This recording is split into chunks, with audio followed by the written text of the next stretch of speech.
Eka les dejó un tip para un fácil aprendizaje.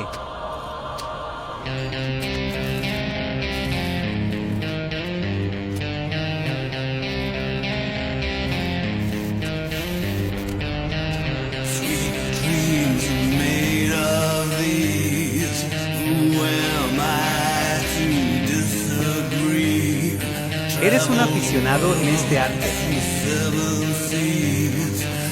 y te gustaría aprender más desde cero y crear tus propios trabajos.